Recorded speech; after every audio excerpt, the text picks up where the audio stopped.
Assalamualaikum warahmatullahi wabarakatuh. Alhamdulillah wassalatu wassalamu ala Rasulillah wa ala alihi wa sahbihi ajma'in. Rabbi shrah li sadri wa yassir li amri wahlul 'uqdatam min lisani yafqahu qawli. Amma ba'd. Sidang penonton yang dikasihi dan dirahmati Allah sekalian, alhamdulillah bertemu sekali lagi kita dalam pertemuan dalam siri Tazkirah Ramadan pada kali ini, dan kita masih lagi dalam suasana nuzulul Quran, suasana sambutan tarikh penurunan Al-Quran, iaitu pada 17 Ramadan. Dan pada kali ini masih lagi saya ingin membicarakan tentang Al-Quran dan haknya. Sidang penonton yang dikasihi dan dirahmati Allah sekalian, Al-Quran diturunkan kepada manusia, sudah pastinya ada hak Al-Quran yang perlu kita sebagai manusia akan ambil peranan untuk melaksanakan hak tersebut. Dan perkara ini dijelaskan dalam kitab An-Nasaihud Diniyah wal Wasayal Imaniyah, kitab mengenai nasihat agama dan wasiat iman yang dikarang oleh Imam Habib Abdullah Haddad lebih kurang 400 tahun yang lalu. Dalam kitab ini, dalam bab membicarakan tentang Al-Quran, Imam Habib Abdullah Haddad menyebutkan sekurang-kurangnya ada 3 hak Al-Quran yang perlu manusia tunaikan. Iaitu yang pertama, hak Al-Quran itu ialah hak untuk manusia membacanya. Manusia terima Al-Quran, dan hak yang perlu ditunaikan, hak Al-Quran yang perlu kita tunaikan adalah untuk membacanya. Yang kedua, hak Al-Quran yang perlu kita laksanakan adalah untuk kita mentadabbur, memahami isi kandungan Al-Quran. Dan yang ketiganya disebutkan oleh Imam Habib Abdullah Haddad, hak Al-Quran yang perlu kita laksanakan adalah untuk kita melaksanakan ataupun mengimplementasikan segala suruhan perintah Allah Ta'ala dalam Al-Quran itu. Baik, kita akan perjelaskan, kita akan perincikan setiap satu daripada hak-hak yang disebutkan oleh Imam Habib tadi mengenai hak Al-Quran. Yang pertama sekali, hak Al-Quran itu ialah untuk kita baca.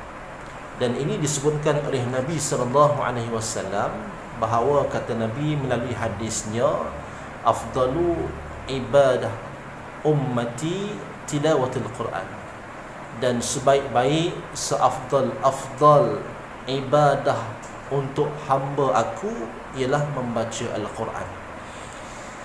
Dan kemudian Nabi SAW menambah lagi bahawa pembacaan Al-Quran itu merupakan satu ibadah dan memberikan pahala kepada si pembacanya, sebagaimana yang disebutkan oleh hadis Nabi SAW.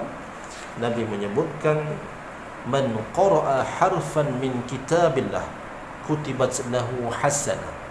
Sesiapa yang membaca satu huruf daripada kitab Allah, iaitu Al-Quran, maka baginya akan ada kebaikan. Wal hasanatu bi asyri amsalha, dan setiap daripada kebaikan itu akan digandakan dengan 10 pahala. La aqulu alif lam mim harfun, Nabi tidak mengatakan bahawa alif lam mim itu satu huruf, bal, tetapi kata Nabi SAW, alif harfun, alif itu satu huruf, wal lam harfun, lam itu juga satu huruf, wa mim harfun, dan mim itu juga merupakan satu huruf. Ini bermakna dalam alif lam mim ada 3 huruf, dan 3 huruf itu akan mendapat 3 kebaikan, dan setiap satunya akan digandakan dengan 10 pahala, maka dia akan menjadi 30 pahala sekurang-kurangnya. Begitulah pemurahnya Allah Subhanahu wa Ta'ala kepada hamba-Nya yang membaca Al-Quran, kerana membaca Al-Quran itu merupakan satu ibadah, dan ibadah di sisi Allah Ta'ala pasti ada kebaikan, ya, dan kebaikan yang paling utama adalah pahala, dan pahala ini kita akan perolehinya semasa nanti kita berada di syurga Allah Subhanahu wa taala.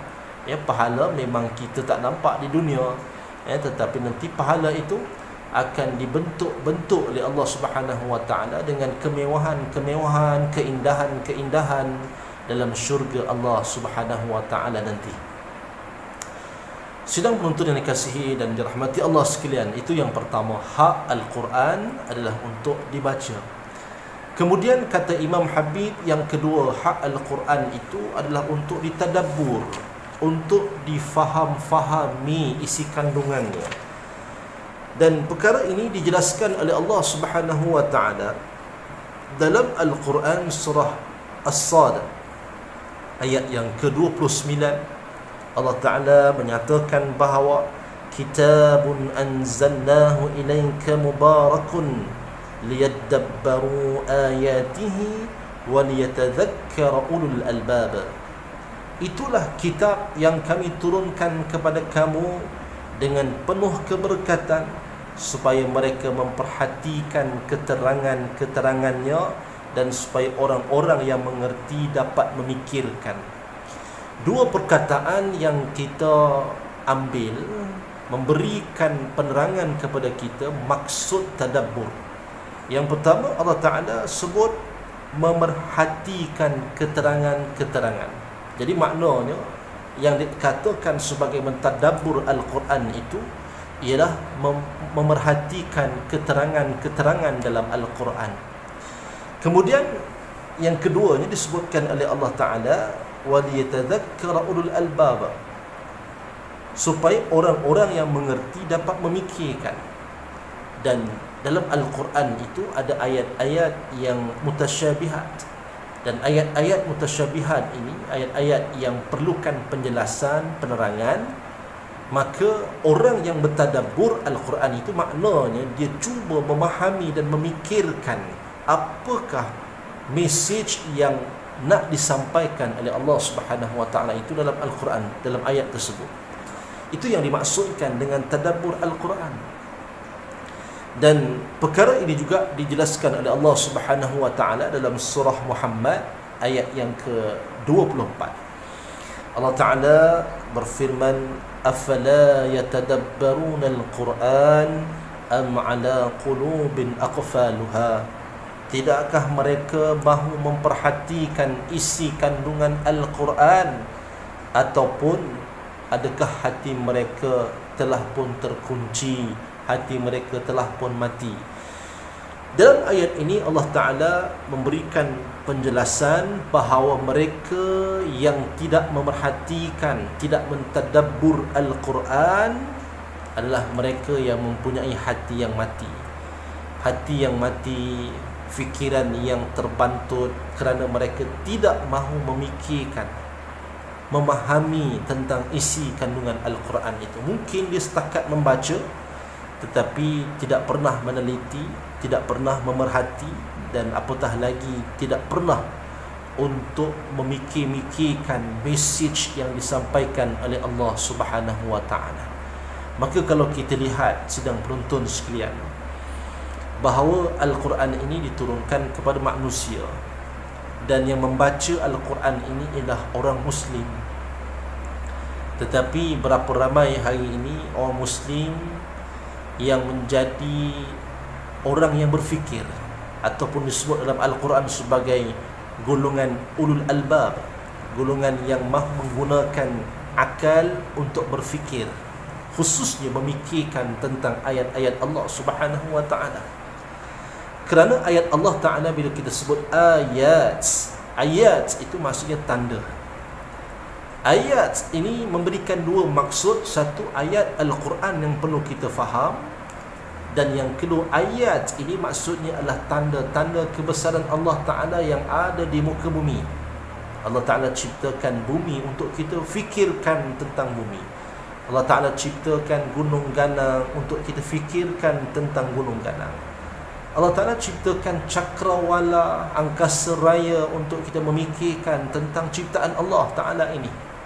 Tapi kalaulah orang Muslim itu bukan setakat membaca Al-Quran, tetapi dia juga mentadabbur, memerhatikan ayat-ayat Allah Subhanahu wa taala, maka sudah pasti sebenarnya orang Muslim ini akan menjadi golongan yang memikirkan soal-soal tanda-tanda kebesaran Allah Subhanahu wa taala.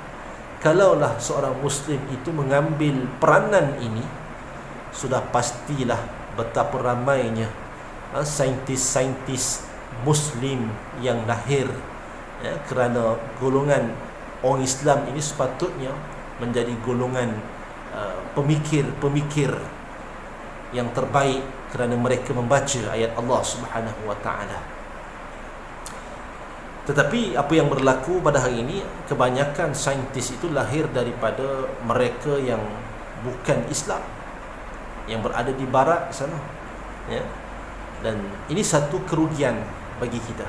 Walhal cabaran untuk menjadi golongan berfikir adalah cabaran yang terdapat dalam Al-Quran, yang dibaca ulang-ulang oleh orang Islam. Afala yatadabbaruna al-Quran, apakah kamu tidak memikirkan soal Al-Quran? Afala ta'qilun, apakah kamu tidak menggunakan akal fikiran kamu? Jadi ini satu cabaran Allah Ta'ala dalam Al-Quran. Yang baca Al-Quran adalah kita, tetapi kita tidak menyahut cabaran itu, Yang menyahut cabaran ini non-Muslim pula. Itu kerugian yang ada pada orang Islam. Itu yang kedua, hak Al-Quran untuk ditadabbur. Dan yang ketiganya, tuan-tuan sidang penonton sekalian, hak Al-Quran yang perlu kita tunaikan adalah untuk kita melaksanakan ataupun menjunjung segala perintah-perintah yang terkandung dalam Al-Quran. Ini sangat penting, dan Allah Ta'ala menjelaskan dalam Al-Quran banyak, bahawa Al-Quran itu perlu diteliti maknanya dan juga perlu dilaksanakan tuntutannya. Dalam hadis Nabi SAW, Nabi menyebutkan, Nabi menempelak orang-orang yang hanya membaca tetapi tidak mengamalkan isi kandungan Al-Quran. Antaranya Nabi menyebutkan, man ja'ala al-Quran amamahu qadahu ilal jannah. Siapa yang menjadikan Al-Quran itu sebagai pemimpinnya, berada di hadapannya, maka Al-Quran akan memimpin manusia itu ke syurga Allah Ta'ala. Wa man ja'alahu wara'a zahri, siapa yang meletakkan Al-Quran itu di belakangnya, bukan Al-Quran memimpin dia, tetapi dia yang memimpin Al-Quran, dibawa ke sana ke sini, tidak mengikut acuan yang sebenar, maka saqahu ila nar, maka Al-Quran itu akan pimpin tangannya untuk masuk ke dalam neraka Allah Subhanahu wa taala. Itu satu ancaman daripada Nabi sallallahu alaihi wasallam, dan sabdanya lagi, an-naru ila fasaqatil qur'a asra'u minha ila 'abdatil asnam. Api neraka itu lebih dekat kepada pembaca Al-Quran yang durjana daripada dekatnya kepada penyembah berhala. Al-Quran itu, neraka itu ataupun azab api neraka itu lebih dekat kepada si pembaca Al-Quran yang tahu hanya membaca tetapi tidak faham maknanya, lantas dia melanggar peraturan-peraturan yang disebutkan dalam Al-Quran, maka azab itu lebih dekat kepadanya berbanding azab hampir kepada si penyembah berhala. Kerana penyembah berhala mungkin dia sembah berhala sebab dia tak tahu, dia sembah berhala sebab dia tidak dapat hidayah daripada Al-Quran. Walhal orang yang baca Al-Quran tetapi tidak memahaminya, lantas dia melanggar peraturan Al-Quran, maka sebab itulah Allah Ta'ala kata, Nabi kata, bahawa azab api neraka itu lebih hampir kepada mereka. Kemudian Nabi SAW juga menyebutkan dalam hadisnya, innal munafiqal ladzi yaqra'ul Quran mathaluhu mathalur raihanati rihuha tayyibun wa ta'muha murrun. Sesungguhnya orang munafik yang membaca Al-Quran, perumpamaannya adalah perumpamaan sekuntum bunga yang baunya semerbak mewangi tetapi rasanya pahit. Ya. Ini satu ancaman juga daripada Nabi SAW. Sifat orang munafik. Orang munafik ini di luarnya Islam, tetapi pada batinnya, pada hatinya itu dia memusuhi Islam. Dia kadang-kadang membaca Al-Quran sebab di zahirnya dia adalah Muslim, dia membaca Al-Quran, tetapi hatinya itu membenci Islam, hatinya itu membenci Al-Quran. Maka sebab itu Nabi umpamakan mereka ini seperti bunga yang baunya harum, tetapi bila kita makan, kita kunyah, rasanya pahit di lidah. Sidang penonton yang dikasihi dan dirahmati Allah sekalian, sebagai kesimpulan yang perlu kita ambil daripada tazkirah pada kali ini, 3 hak Al-Quran yang wajib kita laksanakan sekurang-kurangnya, iaitu yang pertama sekali, Al-Quran itu diturunkan kepada kita untuk kita baca. Bacalah Al-Quran sebanyak yang mungkin, dan titik tolak Ramadan inilah medannya untuk kita memperbanyakkan bacaan Al-Quran berbanding bulan-bulan yang lain. Dan yang keduanya, selain daripada membaca Al-Quran, jangan lupa untuk kita mentadabbur, memerhatikan isi kandungan Al-Quran. Dan lebih baik daripada itu kalau kita dapat berfikir-fikir tentang firman Allah Ta'ala, tentang ayat-ayat Allah Subhanahu Wa Ta'ala, agar kita ini dapat mengembangkan potensi akal fikiran yang dianugerahkan kepada kita. Dan semudihnya kita menjadi satu umat R&D, Research and Development, yang disebabkan kita membaca ayat-ayat Allah Subhanahu Wa Ta'ala. Dan yang ketiganya, peranan penting yang perlu kita laksanakan adalah kita perlu mengamalkan isi kandungan Al-Quran. Jangan hanya membaca, jangan hanya faham, tetapi tidak dilaksanakan. Maka ancaman Allah Ta'ala sangat berat bagi mereka yang baca Al-Quran tetapi tidak melaksanakan tuntutannya. Semoga bermanfaat. Aqulu qawli hadza, astaghfirullahal azim li wa lakum. Wassalamu alaikum warahmatullahi wabarakatuh.